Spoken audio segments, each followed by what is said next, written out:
Hello friend, Gurukul vision academy में आपका स्वागत है। और चलिए एक बार पुनः हम लोग नेक्स्ट लेक्चर के साथ आगे बढ़ते हैं। तो देखिए फ्रेंड, हम लोग जैसा कि कमिटमेंट है गुरुकुल विजन एकेडमी की तरफ से, आप लोग को हर एक टॉपिक का लेक्चर प्रोवाइड करवाया जाएगा। अभी तक जहाँ तक मतलब कमेंट का देखा जाए तो अभी डिमांड आ रहा है कि साइंस टेक्नोलॉजी का करवाया जाए। तो चलिए हम लोग अब स्टार्ट करते हैं। लोग कल से जो नेक्स्ट वीडियो होगा, जो नेक्स्ट लेक्चर होगा, पहले हम लोग साइंस एंड टेक्नोलॉजी खत्म करते हैं। इसके बाद में बेसिक साइंस से बस वही 4-5 टॉपिक है उसमें, जैसे आपका एड्स है, मलेरिया है और ट्यूबरक्लोसिस है। तो ये सब हो जाएगा, तो वो कोई बड़ी बात नहीं है। लेकिन साइंस एंड टेक्नोलॉजी एक मेजर पोर्सन है, सबसे पहले हम लोग उसको खत्म करते हैं। लेकिन चलिए उससे पहले हम लोग जैसा कि बताया था आप लोगों को कि इकोनॉमी का एक लेक्चर अपलोड हो चुका है, पॉलिटी का भी एक लेक्चर अपलोड हो चुका है। अब just like a model answer है, आप लोग इसको देखिए, आप लोग इसका फायदा उठाइए। ठीक है, तो इसका फायदा जब उठाएंगे आप, तो आपको खुद ब खुद लगने लगेगा कि नहीं, सच में एक मॉडल आंसर जैसा होना चाहिए वो है।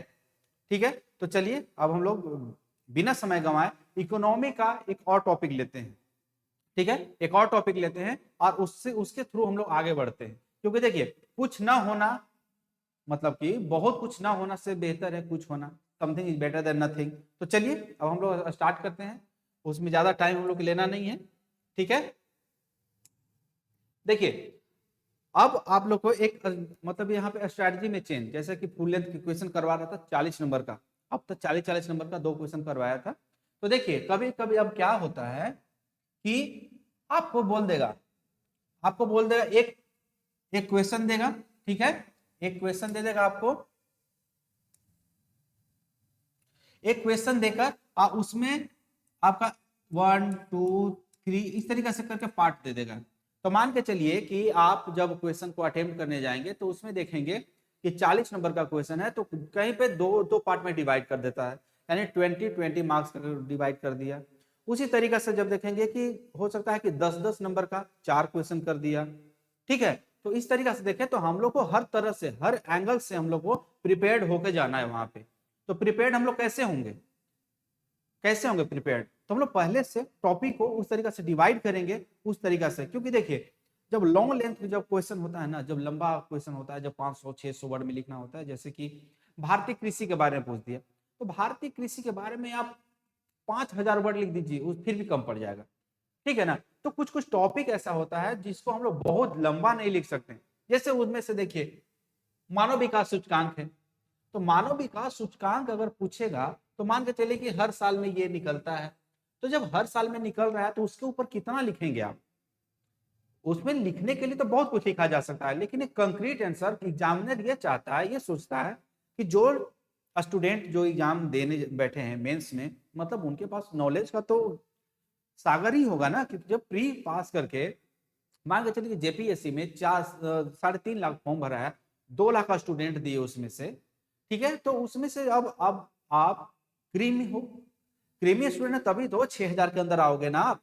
तो 6,000 के अंदर जब आते हैं तो यहाँ पे दिमाग वो अपना राइटिंग स्किल का होता है। तो एग्जामिनर ये देखना चाहता है कि 40 नंबर में एक मैराथन क्वेश्चन है, उसमें किस तरीके से आप दौड़ रहे हैं, और छोटा छोटा क्वेश्चन को डिवाइड कर दें तो उस तरीके से कैसे लिखेंगे। तो चलिए हम लोग देखते हैं, आर्थिक विकास के कुछ प्रमुख सूचकों का संक्षिप्त मूल्यांकन करें। इसमें से 3 दे देगा, 4 दे देगा, उसमें से बोल देगा किन्हीं 2 पे आंसर लिखें, किन्हीं किन्हीं 3 पे लिखें, इस तरीके से देगा। तो उसको चलिए हम लोग देखते हैं। तो सबसे पहले हम लोग देखते हैं कि आर्थिक विकास के कुछ प्रमुख सूचकों का संक्षिप्त मूल्यांकन करना है। उसी तरीके से देखिए, पहला आपका मानव विकास सूचकांक है, और जब यहाँ पे दूसरा देखेंगे, मान के चलिए कि ये आपका हो गया,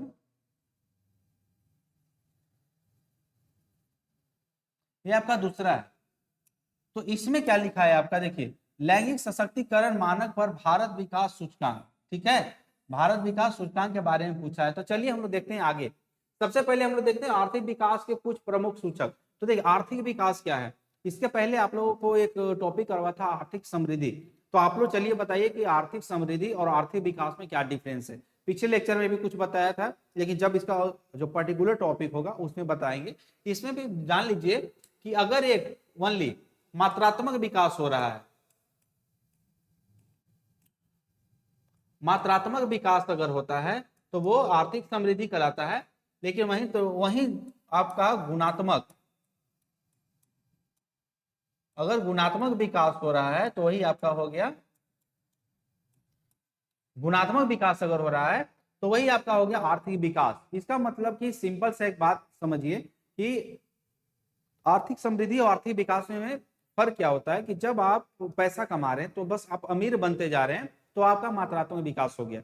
लेकिन जब वही आप पैसा कमा रहे हैं, अमीर बनते जा रहे हैं, साथ साथ आपका आपके बाल बच्चे हो गए या आपके जो कुछ भी है उस शिक्षा के तरफ भी बहुत अच्छा इन्वेस्ट हो रहा है, और साथ में शिक्षा भी अच्छा मिल रहा है, सामाजिक स्थिति भी बेहतर है, ठीक है, स्वास्थ्य भी अच्छा है। तो इस तरीके से समग्र अगर विकास हो रहा है आपका तो वही आपका हो गया, तो उसको हम लोग क्या बोलेंगे,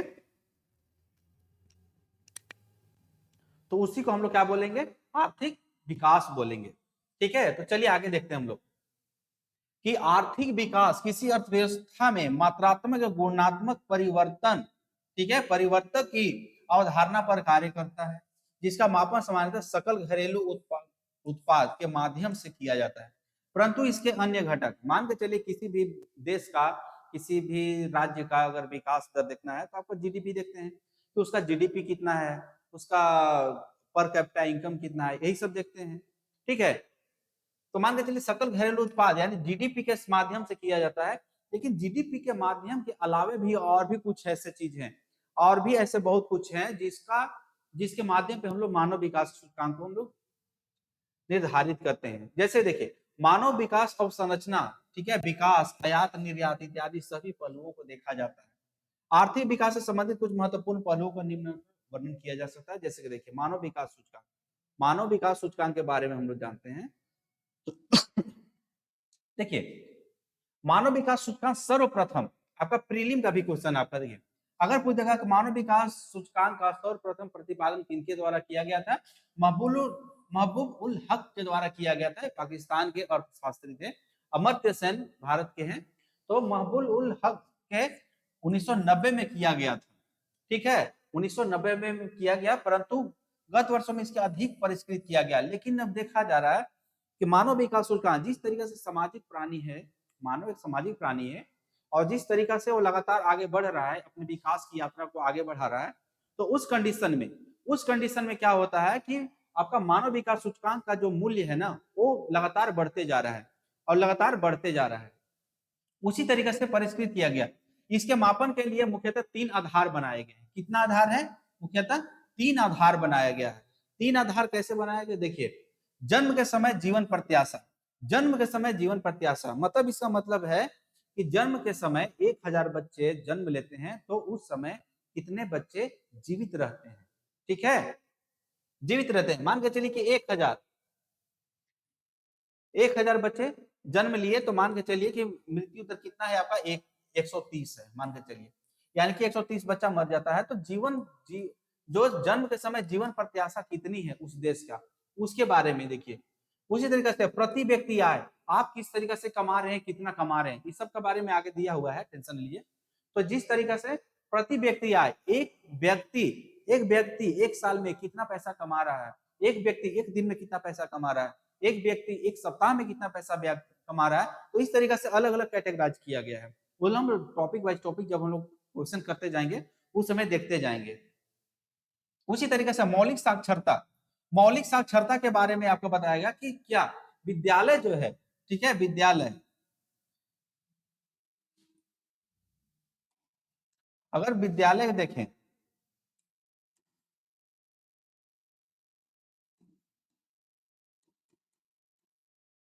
ठीक है, विद्यालय जाने की प्रत्याशित और बिताए गए वर्ष, ठीक है, जैसा कि आप लोग खुद देखे होंगे, विद्यालय कितने बच्चे जाते हैं, कितने का 2 पैर 2 हाथ जितना भी टांग कर एकदम सब लेके जाता है सब।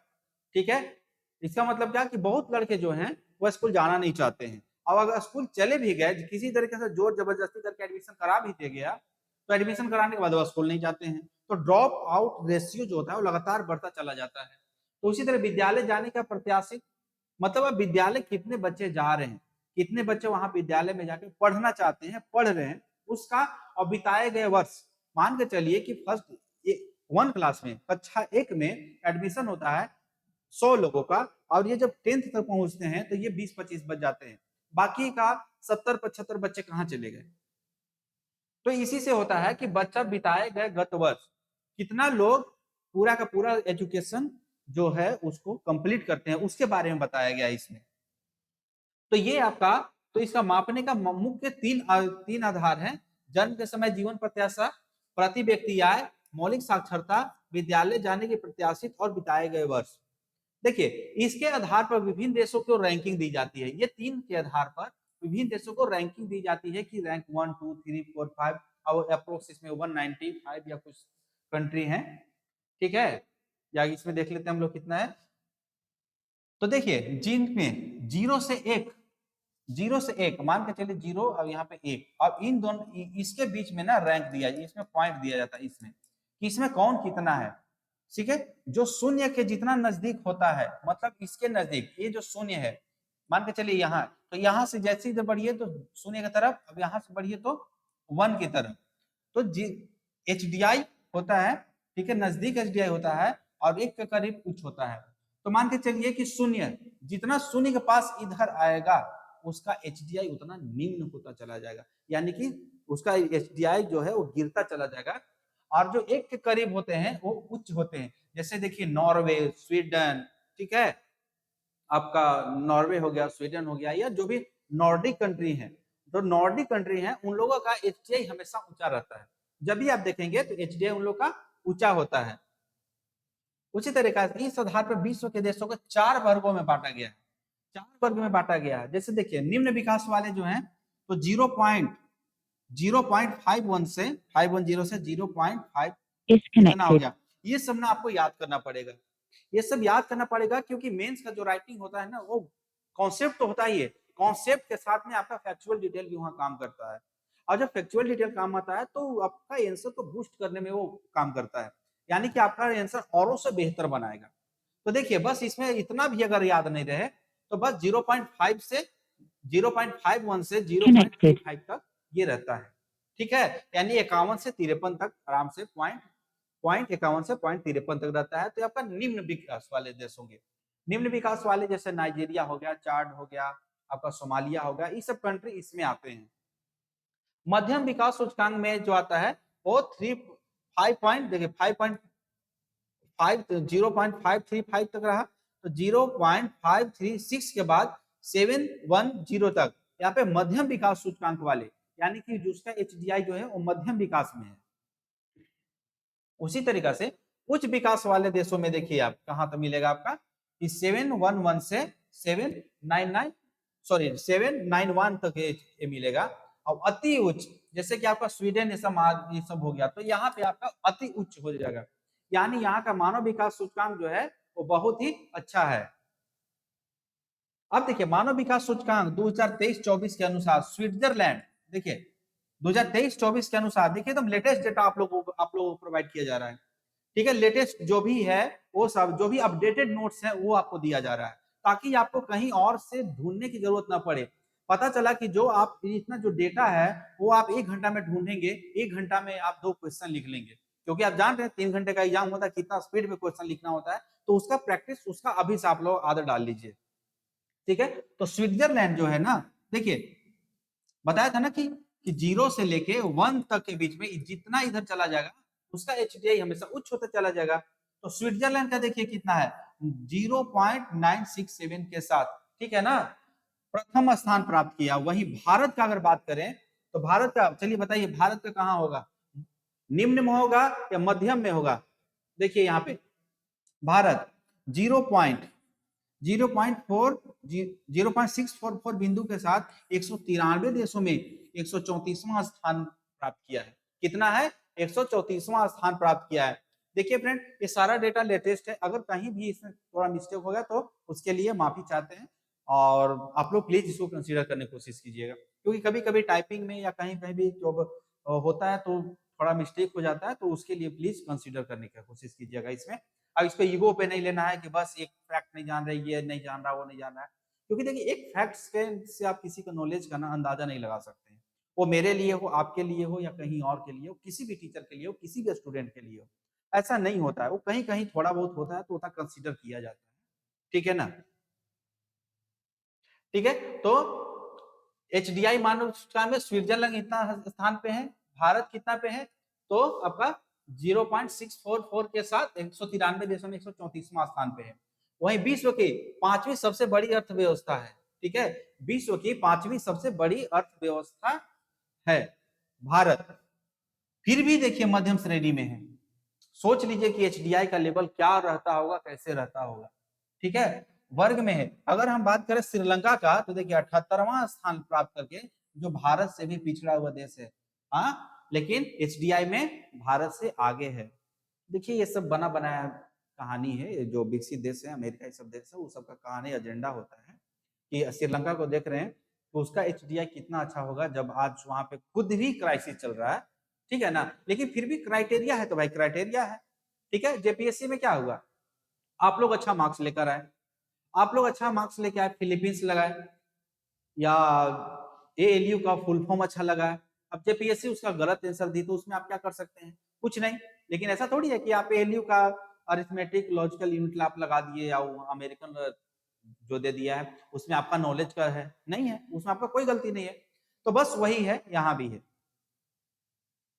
देखिए यूएनडीपी के यहां पर देखिए क्या है, तो आपका एचडीआई। अब क्या बताया था कि पहला क्या था आपका,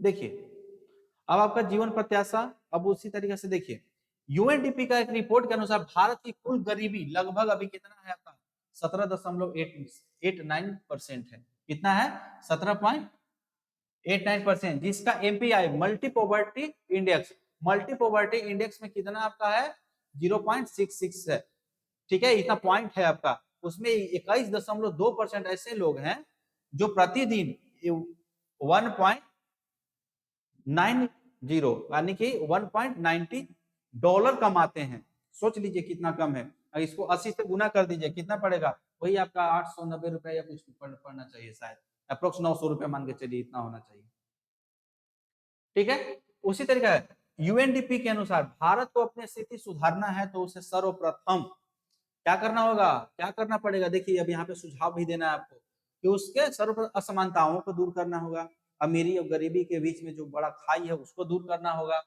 ठीक है। हालांकि आजकल जो सुधार हुआ है, भारत का जो एचडीआई है उसमें सुधार हुआ है, ठीक है। जो उसकी योजनाओं में जैसे आयुष्मान भारत योजना चलाया गया, तो आयुष्मान भारत योजना तो मान के चलिए कि कहीं ना कहीं आपका स्वास्थ्य सेक्टर सुधरा है, ठीक है, स्वास्थ्य में सुधार हुआ है। उसी तरीके से सर्व शिक्षा अभियान से जो ड्रॉप आउट रेशियो था वो कम हुआ है, मान के चलिए कि मिड डे मील चलाया गया, देखिए खाद्य सुरक्षा अधिनियम लाया गया। तो देखिए अब इन तीनों को कनेक्ट कीजिए, एक दूसरे से, एक दूसरे से कनेक्ट कीजिए। आयुष्मान भारत योजना चल रहा है तो आपको 5 लाख रुपया की आपका हेल्थ इंश्योरेंस दिया गया, तो हेल्थ इंश्योरेंस दिया गया तो उसमें क्या हुआ कि आपका 5 लाख रुपए तक का कोई भी बीमारी होता है तो वहां पैसा बचा, तो आपका पैसा बचेगा, अपना आपका पैसा बचा ना, वहां भी पैसा बचिए आपका। सर्व शिक्षा अभियान स्टार्ट हुआ तो उसमें क्या होता है कि आपका बच्चे आपके जाके पढ़ने जाएंगे तो प्राइवेट स्कूल में आपको पढ़ाने नहीं पड़ेगा, तो आपको महीना का 10,000 रुपया बच्चा को पढ़ाने का जो खर्च होता था वो बचेगा, ठीक है। खाद्य सुरक्षा अधिनियम, इसमें क्या है कि 2013 में एक्ट लाके इसको इसको खाद्य सुरक्षा अधिनियम दिया गया। इसमें क्या किया गया आपका कि हर व्यक्ति को, एक परिवार को 5 किलो, मतलब कि एक परिवार में अगर एक 3 आदमी है तो आपको 15 किलो दिया जाएगा, ठीक है, 5 परिवार है 25 किलो दिया जाएगा। तो इस तरीका से एक निश्चित अमाउंट पे 1 रुपया 2 रुपया पे आपको खाद्य सुरक्षा, मतलब कि खाद्यान्न दिया जा रहा है, तो उसे खाद्य सुरक्षा होगा। अब इन तीनों का जब पैसा बचेगा आपका पास, इन तीनों का जब पैसा बचेगा तो पैसा का आप दूसरी जगह पे इन्वेस्ट कर सकते हैं, घर बना सकते हैं या कुछ भी और काम है तो उसमें कर सकते हैं, आप इन्वेस्ट कर सकते हैं। तो इससे क्या होगा, एचडीआई ऊपर जाएगा। लेकिन ये कितना हद तक ये सफल है आप भी जान रहे हैं, हम भी जान रहे हैं, ठीक है, बस हम लोग को जानना है, क्वेश्चन में लिख देना है, ऑफिसर बन जाना है। ऑफिसर जब बन जाएंगे तो ये सबको सुधारते रहिएगा भैया, इस सब में अभी माथा पेची में नहीं पड़िएगा, वरना कुछ दोस्त मेरे हैं वो पढ़ जाते हैं कि ना ऐसे है तो ऐसे है, टिट फॉर टैट, तो वो नहीं पढ़ना है भाई, उसमें नहीं पढ़ना, चुपचाप अपना आंसर को मजबूत करो, ऑफिसर बनो, क्योंकि जब तक आप ऑफिसर नहीं बनते हो तब तक आपकी कोई वैल्यू नहीं है, ठीक है ना। आप कितना भी इसकी आलोचना कर लो, कितना भी कुछ भी कर लो ना, वो एक हद के बाद आप खुद शांत हो जाओगे, अगर आप नहीं शांत होगे तो दूसरा कोई शांत करवा देगा। लेकिन जब आप एक ऑफिसर बन जाएंगे ना, तो ये सारी योजनाओं पे अच्छा से इम्प्लीमेंट कर सकते हैं आप। और जब अच्छा से इम्प्लीमेंट करेंगे ना, तो आप अपने आप में भी गौरवान्वित होंगे, अपने माता पिता में भी, आपके माता पिता भी गौरवान्वित होंगे, और समाज के लोग तो आपको फिर तो देवता बना के पूजेंगे। आप पूजाना, ठीक है, अच्छा अच्छा मिठाई खाना, ठीक है। देखिए एचडीआई का महत्व इस प्रकार है। कैसे एचडीआई का महत्व है? आय के अलावा एचडीआई शिक्षा स्वास्थ्य को भी मापता है, ठीक है। क्योंकि आय जो पर कैपिटा इनकम है ना, तो उसमें क्या पर कैपिटा इनकम में बस आपका जो भी इनकम है उसके बारे में नाप रहा है कि क्या होता है। लेकिन जब आप एचडीआई में नापते हैं तो देखिए आपका आय तो है ही, उसके अलावा आपका शिक्षा कैसा है, आपका स्वास्थ्य कैसा है, इन दोनों को मापता है कि एक देश में शिक्षा और स्वास्थ्य कैसा है। आज मोदी जी आयुष्मान भारत क्यों रटते रहते हैं? क्यों? क्योंकि विश्व स्तर पे दिखा रहे हैं वो कि नहीं हमारे यहाँ एक यूनिवर्सल कवरेज है, सब लोग उसमें कवरेज हो रहे हैं, ठीक है ना। तो आपका हो गया शिक्षा, हो गया स्वास्थ्य, हो गया। यह नीति निर्धारकों के विकास का अंतिम उद्देश्य की ओर आकर्षित करता है। अंतिम उद्देश्य क्या होता है? विकास। अंतिम उद्देश्य क्या होता है? आपका उच्च जीवन स्तर। आप भी ऑडी में घूमे, आप भी इतना सारा पैसा हो कि बस पैसा पे ही सोए, ठीक है। मतलब अच्छा खासा पैसा होना चाहिए, जीवन व्यतीत होना चाहिए। एक जीवन में मान के चलिए कि आपको किसी चीज की जरूरत हो तो कमी ना हो, आपका स्वास्थ्य खराब हो जाए तो उसके लिए आपको जाकर लाइन में नहीं लगना पड़े, आप जाए अच्छा से अच्छा बेहतर हॉस्पिटल में बेहतर डॉक्टर से जाकर इलाज करवाएं, ये होना चाहिए। तो देखिए अंतिम उद्देश्य की क्या, अंतिम उद्देश्य की ओर आकर्षित। अंतिम उद्देश्य किसी का कुछ भी हो सकता है, उसमें अपना अपना उद्देश्य है, ठीक है। एचडीआई में भी किसी भी प्रकार की वृद्धि आर्थिक विकास की घोतक होती है। मतलब एचडीआई मतलब क्या?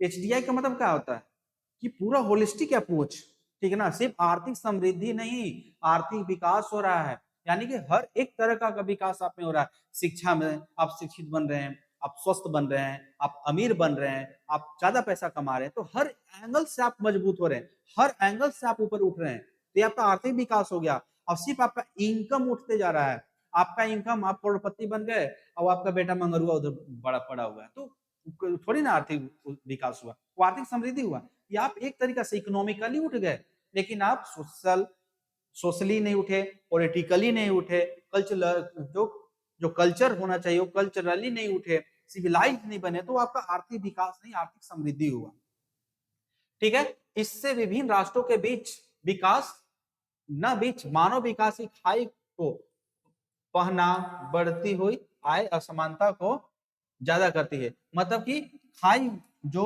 विकास, ये नहीं है आपका, ठीक है। खाई की बढ़ती हुई आय असमानता, मान के चलिए कि आज अमेरिका की अगर बात करें तो आज, या विकसित देशों की बात करें तो 15 से 20 हजार डॉलर जो प्रति व्यक्ति आय है मिनिमम, मतलब एवरेज है ये, सॉरी एवरेज। और आपका विकासशील देशों में देखिए कितना डॉलर, आप देखिए ना 1.90 डॉलर, 1.90 डॉलर, मतलब समझ रहे हैं ना, मतलब 2 से 3 डॉलर है, तो उससे क्या होना है? तो देख रहे हैं ना कितनी बड़ा आय असमानता है। तो इस आय असमानता को दूर करना था, ठीक है। उसी तरीके से देखिए लिंग अनुसार विभिन्न वर्गों और भौगोलिक क्षेत्र के अनुसार नीतियों का क्रियान्वयन हो सकता है। लिंग अनुसार मान के चलिए कि आपका लिंगानुपात के बारे में अगर आप देखें, तो अगर भारत का ही बात देखें तो देखिए हरियाणा में लिंगानुपात कितना कम है, केरला में कितना ज्यादा है, तो देख रहे हैं कितना बड़ा असमानता है। तो इस असमानता के आधार पे भी विकास का दर हमेशा निर्धारित होता है। आज हरियाणा का पर कैपिटा देखिए, और वो तो मान के चलिए थोड़ा बहुत ग्रीन रेवोल्यूशन आया तो पर कैपिटा ऊपर उठ गया, लेकिन केरला की बात में, केरला की कंटेक्स्ट में अगर साथ में बात करते हैं तो फिर आप कंपेयर कर सकते हैं कि किस तरीका से है,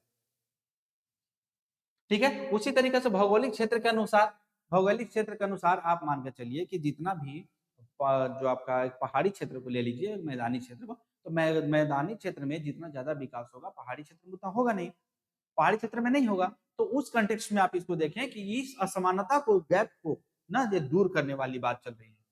तो इस तरीके से बस इतना लिख के इसके बाद आप बता दीजिए, अतः वर्तमान में विश्व की एचडीआई की भूमिका ज्यादा बढ़ गई है, ठीक है, और देशों के बीच असमानता कम हो रही है। मान के चलिए कि पहले भारत 11वीं बड़ी अर्थव्यवस्था थी, ठीक है ना, आज पांचवी बड़ी अर्थव्यवस्था बन गई।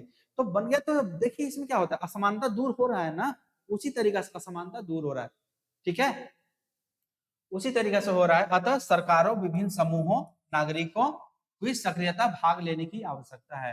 यानी कि सरकार योजना बनाए, योजना का क्रियान्वयन करवाए। विभिन्न समूह, दबाव समूह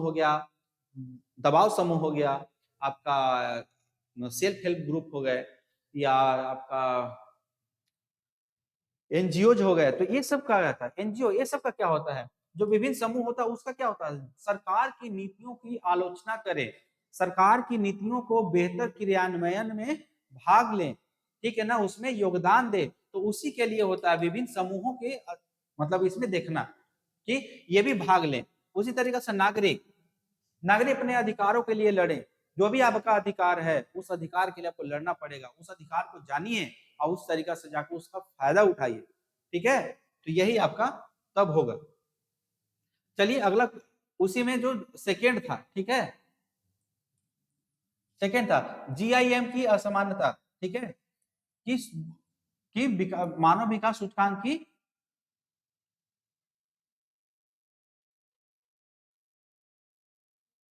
सूचकांक की प्रगति। ठीक है, देखिए इसकी शुरुआत कब होती है आपका, 1995 में। कब शुरू होती है, 1995 में शुरू होती है। और एक मिनट, आ रहे हैं।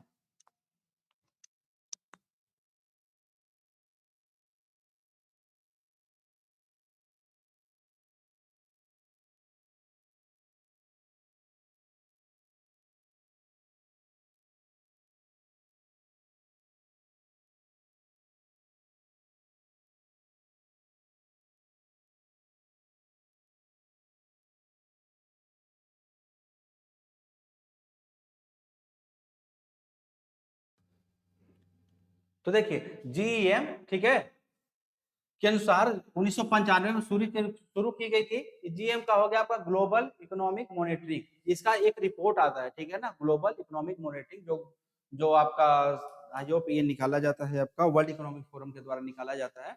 तो देखिए जीएम के जो शुरुआत होता है ना, उसमें 1995 में शुरू होता है, जिसमें मानव विकास सूचकांक के बारे में बताया जाता है।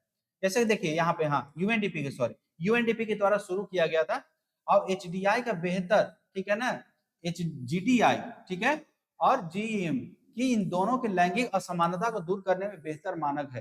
ठीक है, ये दोनों। तो इसमें क्या होता है, देखिए जीईएम में क्या मतलब कहानी है। देखिए महिलाओं द्वारा देश के किसी सांसद में भागीदारी, सबसे पहली बात कि संसद में कितनी भागीदारी।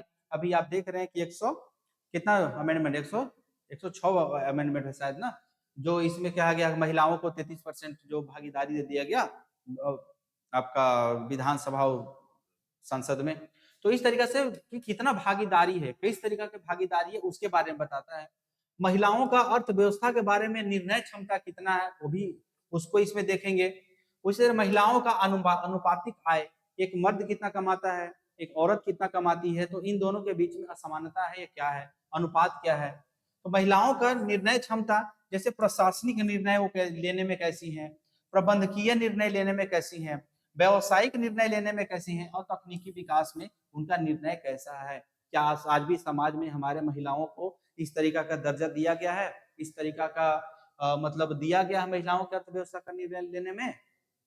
तो इस तरीका से हम लोग देखते हैं कि किस तरीका से, ठीक है, जेंडर गैप इक्वालिटी किस तरीका से है, हम लोग देखते हैं। ठीक है, तो जेंडर इक्वालिटी मैनेजमेंट के बारे में हम लोग इस तरीका से देखेंगे कि आगे क्या है। तो देखिए विश्व के अनेक देशों द्वारा महिलाओं को स्थिति सुधारने में काफी महत्वपूर्ण भूमिका निभाया गया है, जिसमें आपका विकसित देश के बारे में देखेंगे आप, तो विकसित देश में ये सकारात्मक रूप ले चुका है। ये विकसित देशों में ये सकारात्मक रूप में आपको देखने को मिलेगा। ठीक है, देखिए विकसित देशों में सकारात्मक रूप इसलिए देखने को मिलेगा कि देखिए जब फ्रांस की क्रांति हुई थी ना, जब फ्रांस की क्रांति हुई थी, आप जब पढ़े होंगे 9th क्लास में, तो जब फ्रांस की क्रांति हुई तो उस समय महिलाओं का भी एक अलग ग्रुप अपना स्वतंत्रता, अपना हक, अपने ये इसके लिए लड़ाई की। और इस तरीके से क्या हुआ, महिलाओं का सबसे पहले जागरूकता वहीं से आता है और यूरोपीय देशों पूरा लगातार आग की तरफ फैलता है। ठीक है, जिस तरीके से फ्रेंच रेवोल्यूशन फैलता है, और उसी के साथ साथ एक जो महिलाओं का जो था ना, तो उन लोग का भी रेवोल्यूशन लगातार फैलते जाता है। तो उस तरीके से लगातार उस समय से संघर्ष होते होते होते होते फिर लगातार देखिए, अब इसे ही कारण है कि जो विकसित देश में जो लिंगानुपात का जो समानता है वो बहुत ही बेहतर है उन लोगों के बीच में, जितना तरीका से पुरुष महिला, क्योंकि जब विकसित देश में आप जाएंगे ना, तो शहर ऐसे बोला जाता है, शहर औरतों के लिए है और देहात जो होता है वो मर्दों के लिए है। यानी कि जितनी भी औरतें हैं वो शहर में जाके काम करती हैं, और जितने भी मर्द होते हैं वो गांव में जाके खेती बाड़ी सब काम करते हैं। ठीक है, देखिए विश्व आर्थिक फोरम, ठीक है, जिसमें जेंडर गैप इंडेक्स के बारे में बताया गया है। ठीक है, किसके द्वारा? विश्व आर्थिक फोरम, वर्ल्ड इकोनॉमिक फोरम के द्वारा बताया गया है। उसमें यह बताया गया है कि भारत का 146 देशों की तालिका में, ठीक है, 140वां स्थान है। सोचिए कितना है, और कितना पॉइंट? 64.3% बिंदु के साथ। ठीक है, इतना परसेंट के साथ में, मतलब ये परसेंट नहीं, ये बिंदु के साथ में है कि 100 पॉइंट में कितना ला रहा है? 140वां स्थान है। देखिए भारत में महिलाओं सशक्तिकरण के लिए निम्न मानकों को अपनाया गया है। आखिर कैसे, किस तरीके से महिलाओं का सशक्तिकरण कैसे हुआ? सशक्तिकरण मतलब हर एक तरीका से उठना बैठना, और समाज में स्थिति क्या है, कमाना, ठीक ठीक है, प्रशासनिक स्थिति क्या है, राजनीतिक स्थिति क्या है, इस सब के बारे में बताया गया है। तो देखिए भौतिक आधार पर जो बताया गया है ना, वो बांटा गया है शहरों में और ग्रामीण में। भौतिक आधार पर किसमें? शहरों में और ग्रामीणों में, ग्रामीण सामाजिक आधार पर जाति और वर्ग में। यानी कि भौतिक आधार शहर में कि महिलाओं का जो कैटेगराइजेशन किया गया है कि शहरों में महिलाओं का आधार मतलब स्थिति कैसा है, गांव में महिलाओं की स्थिति कैसा है। उसी तरीका सामाजिक आधार पे कि जाति के आधार पे कि किस जाति में, ब्राह्मण, राजपूत, भूमिहार, ठीक है, एससी है, एसटी है, ओबीसी है, जनरल है, इस आधार पे महिलाओं का कैटेगरी यानी कि जाति के आधार पे उनका स्थिति कैसा है। और वर्ग के आधार पर, वर्ग के आधार पे, तो जैसे कि नहीं होता है कि वर्ग बन जाता है, एक महिलाओं का वर्ग ये बन गया, दूसरी महिलाओं का वर्ग ये बन गया, उन लोगों की ये बन गया, तो वर्ग के आधार पे किस तरीका से है। ठीक है, तो हम लोग देखें सामाजिक आधार पर, फिर देखिए हम लोग उसके आगे क्या देखते हैं, शैक्षिक आधार पर, कि शिक्षा के आधार पर महिलाओं का समाज में स्थिति कैसा है। ठीक है, कैसे, किस पे? शैक्षणिक आधार पे देखेंगे कि कैसा है। उसी तरीके से देखिए आयु मापन, क्या आयु मापन के बारे में कि आयु क्या है, जीवन प्रत्याशा कितनी है, जीवन प्रत्याशा कितनी है, तो उसके बारे में। जीवन प्रत्याशा मतलब समझ रहे हैं ना कि महिलाओं का मान भारत में भी शायद कितना है, 67 ये फीमेल के लिए है और 72 शायद मेल के लिए। ठीक है, तो जैसा होगा हम लोग आगे देखेंगे। अब देखिए यहाँ पे क्या है, भारत में महिलाओं के लिए समानता की अच्छा से ध्यान रखा गया है। ठीक है, समानता के लिए महिलाओं को अच्छा ध्यान रखा गया है कि महिलाएं किस तरीके से इसको कर सके, काम कर सके। जैसे कि आर्टिकल 14 में 15, 16, 19, 21, 24 इसमें महिलाओं के लिए, अब देखिए इसमें क्या है आर्टिकल, आप लोग देख लीजिएगा। इसमें देखेंगे आप कि महिलाओं के लिए कुछ ना कुछ विशेष प्रावधान किया गया है। ठीक है, देखिए यहाँ पे 19, यहाँ पे तो आपको पता ही होगा, समानता हो गया, यहाँ पे आपका वर्क हो गया, मतलब कि नौकरी में कैसे देना है महिलाओं के लिए, अगर कोई प्रावधान है महिलाओं और पुरुषों और महिलाओं के बीच में जब कोई असमानता है तो उसको दूर करने के लिए सरकार नियम बना सकती है। 16 में आपका हो गया कि अगर नौकरी में, नौकरी पेशा में अगर महिलाओं की भागीदारी कम देखी जाती है तो उसमें सरकार महिलाओं के लिए अलग से प्रावधान ला सकती है। आर्टिकल 19 में जान ही रहे हैं कि आपका स्वतंत्रता दिया गया, 6 प्रकार की स्वतंत्रता, उस स्वतंत्रता में महिलाओं को किस तरीके से स्वतंत्र रख सकते हैं। और जीवन का अधिकार दिया गया है 21 में, तो उसमें भी महिलाओं, अब इसमें देखिए आपका आपका क्या है, यहाँ पे बलात्श्रम या जो भी होता है महिलाओं से रिलेटेड, इसमें आर्टिकल 23, 24 इस तरीके से देखेंगे आप। तो यहाँ पे जब आप देख रहे हैं ना, कि जब आप यहाँ पे देख रहे हैं इतना सारा ये, तो इसमें कुछ न कुछ संवैधानिक प्रावधान दिया गया है, तो महिलाओं के लिए कुछ ना कुछ संवैधानिक प्रावधान दिया गया है। उसी तरीके से देखिए, तो ये आपका हो गया कि इसमें मौलिक अधिकार में, देखिए क्वेश्चन को किस तरीके से जोड़ रहे हैं हम लोग, इकोनॉमी को पॉलिटी से कैसे जोड़ रहे हैं, देख रहे हैं ना, मौलिक अधिकार से यहाँ पे दिया जा रहा है। उसी नीति निर्देशक तत्वों के बारे में अगर देखें तो आर्थिक और देखिए सामाजिक सामाजिक सामाजिक, आर्थिक और गांधीवादी विचार के जो धारा दिया अपनाया गया है, उसमें 38 और 39 में महिलाओं के लिए विशेष प्रस्थान दिया गया, जैसे उचित स्थान और प्रयास किया गया है। ठीक है, आर्टिकल 29 की महिलाएं जब समान कार्य के लिए समान अधिकार होना चाहिए, ठीक है, तो ये सब इसमें दिया गया है। अनुच्छेद देखिए 40 के अंतर्गत पंचायतों में महिलाओं के लिए 50% आरक्षण करने का प्रावधान दिया गया है। तो देख रहे हैं ना कि जेंडर गैप इंडेक्स जिस तरीके से बन रहा था कि गैप को कैसे दूर किया जा रहा है, किस तरीके से प्रावधानित है, वो सब इसमें बताया जा रहा है। ठीक है, महिलाओं को सम्मानजनक स्थिति उपलब्ध कराया जाए, जिससे महिलाओं का सशक्तिकरण हो। साथ ही महिलाओं के लिए भारत में जेंडर बजटिंग, ठीक है, जेंडर बजटिंग का मतलब समझ रहे हैं ना कि महिलाओं का विकास करने के लिए बजट में एक अलग कोष का प्रावधान कर दिया जाता है, उसको जेंडर बजटिंग कहते हैं। ठीक है, ठीक है, तो उसी तरीके से व्यवस्था की गई ताकि महिलाओं का उचित विकास हो सके। ठीक है, महिलाओं का उचित विकास हो सके।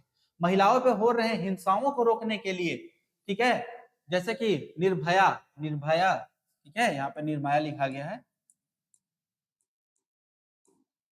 ठीक है, निर्भया कोष तैयार किया गया कि अगर महिलाओं के बीच में कभी अगर ऐसा हो जाता है, कुछ अनहोनी हो जाता है या कुछ भी हो जाता है, तो निर्भया कोष के थ्रू उनका मदद किया जा सके। ठीक है, तो यहाँ पे ये हो गया आपका। ठीक है, कामकाजी महिलाओं के लिए मातृत्व लाभ दिया गया और ठीक है, मातृत्व अवकाश की सुविधा दिया गया। साथ ही प्रत्येक महिलाओं में महिला प्रबंधन विभाग बनाया गया कि महिलाओं के साथ में जब भी कोई ज्यादती होती है या महिलाओं को कोई भी समस्या होता है तो पुरुषों से नहीं कह पाती हैं, तो उसके लिए हर विभाग में एक महिला प्रबंधन विभाग बना दिया गया कि आप वहां पे अपना अपना समस्या को दर्ज करा सकते हैं। ठीक है, तो किसी प्रकार के असुविधा का सामना न करना पड़े। ठीक है, इसी तरीके से अब लास्ट में आप कंक्लूड कर दीजिए कि अतः पिछले कुछ वर्षों में भारत का मानव विकास सूचकांक 28 स्थान पे सुधार हुआ है। ठीक है, कुछ दिनों में 28 स्थान का सुधार हुआ है और महिलाओं की आत्मनिर्भरता बढ़ी है और जीवन प्रत्याशा भी बढ़ा है। तो इस तरीके से करके आप इसका कंक्लूजन कर सकते हैं, कंक्लूड कर सकते हैं। क्योंकि देखिए ये जो क्वेश्चन आपको देगा ना तो मैक्सिमम आपको 10 नंबर में देगा, 10 से 12 नंबर में। आप इससे ज्यादा कुछ ज्यादा लिख नहीं पाएगा। अगर आप लिखते हैं तो अगर इसमें ज्यादा टाइम लगाते हैं तो आपका दूसरा क्वेश्चन छूट जाएगा। इसीलिए जब भी स्मॉल क्वेश्चन देना तो उसमें ज्यादा से ज्यादा जितना जल्दी जल्दी लिख करके आप निकले, अभी एकदम बुलेटिन पॉइंट में लिखे, एकदम फैक्ट में, उसमें लैंग्वेज बनाने की कोशिश ना करें। तो चलिए फ्रेंड, इस तरीका से क्या हुआ, आपका दूसरा इकोनॉमी का ही दूसरा लेक्चर पूरा हुआ। और चलिए आशा करते हैं कि ये लेक्चर आप सबको पसंद आ रहा होगा और चलिए इसका अच्छा से आप लोग फायदा उठाइए। All the best. दूसरे लेक्चर के साथ में जल्दी से जल्दी आप लोगों के सामने आएंगे। और हाँ, आप लोगों का जो ये डिमांड है कि साइंस एंड टेक्नोलॉजी का लेक्चर आए तो वो भी लेक्चर आएगा। और देखिए फ्रेंड, जैसा कि कटअप से रिलेटेड एक वीडियो बनाया था, उसमें बहुत लोगों का कहना है कि कटअप 100 मतलब कि 242-43 से, यानी कि आई मीन 122-23 क्वेश्चन से ऊपर नहीं जाएगा। That's good, very good. मैंने भी तो यही बोला था। हाँ, जब जो लोग कमेंट कर रहे हैं आप देखिए कि 125 प्लस माइनस 5, ठीक है, तो आप प्लस को देख रहे हैं, आप माइनस को क्यों नहीं देख रहे हैं?